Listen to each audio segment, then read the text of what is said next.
మేడ్చల్ జిల్లా నిజాంపేట్ మండలం కాంగ్రెస్ పార్టీ చేస్తున్నటువంటి అభివృద్ధి పనులకు ఆకర్షితులై మెదక్ ఎమ్మెల్యే మైనంపల్లి రోహిత్రావు, మైనంపల్లి హనుమంతరావుల ఆధ్వర్యంలో జట్ చెరువు తాండా గ్రామానికి చెందిన ప్రముఖ సంఘ సేవకులు డాక్టర్ మోహన్ నాయక్ తో పాటు సుమారు 200 మంది వివిధ పార్టీలకు చెందిన కార్యకర్తలు, టీపీసీసీ అధ్యక్షులు మహేష్ గౌడ్, మంత్రి వివేక్ వెంకట స్వామి పక్షంలో కాంగ్రెస్ పార్టీలో చేరనున్నారు. ఇట్టి కార్యక్రమాన్ని విజయవంతం చేసేందుకు నిజాంపేట మండల కేంద్రం నుండి కాంగ్రెస్ కార్యకర్తలు, నాయకులు సుమారు 1000 మందికి పైగా బయలుదేరుతున్నారని తెలిపారు.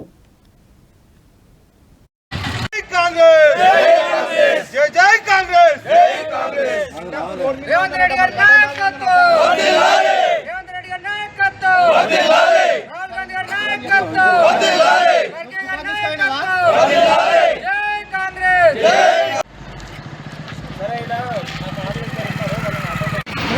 అలాగే వైద్య విద్య కళాశాలను కూడా తీసుకొచ్చి ఈ ప్రాంతంలో విద్యకు అత్యధిక ప్రాధాన్యత ఇచ్చి, అలాగే ప్రతి గ్రామంలో సీసీ రోడ్లు అనుకోండి, గ్రామ పంచాయతీ బిల్డింగ్లు అనుకోండి, మోరీలు అనుకోండి, వాటిని కూడా అభివృద్ధి దిశలో ప్రయాణింపజేస్తున్నటువంటి మా శాసనసభ్యులకు కూడా మేము కృతజ్ఞతలై ఉండి, అలాగే దాన్ని దృష్టిలో పెట్టుకొని చాలామంది ఈరోజు మా నిజాంపేట మండలం నుంచి కూడా సుమారుగా 200 మంది కాంగ్రెస్ పార్టీలకు వివిధ పార్టీల నుంచి, అటు బీజేపీ కానీ టీఆర్ఎస్ కానీ వివిధ పార్టీల నుంచి ఈరోజు కాంగ్రెస్ పార్టీలకు వాళ్ళు చేరడం కూడా జరుగుతూ ఉంది. దానిలో భాగంగానే వారిని కూడా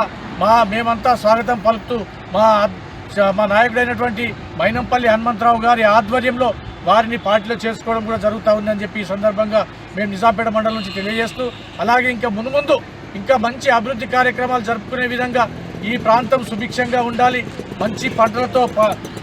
ఈ ప్రాంతం అభివృద్ధి చెందాలి అనే ఉద్దేశంతో మేమంతా ముందుకు సాగుతున్నాం. జై మైనంపల్లి.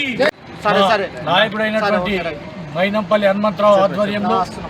మా శాసనసభ్యులు మైనంపల్లి రోహిత్రావు గారి ఆధ్వర్యంలో పెద్ద ఎత్తున మెదక్ నియోజకవర్గం నుంచి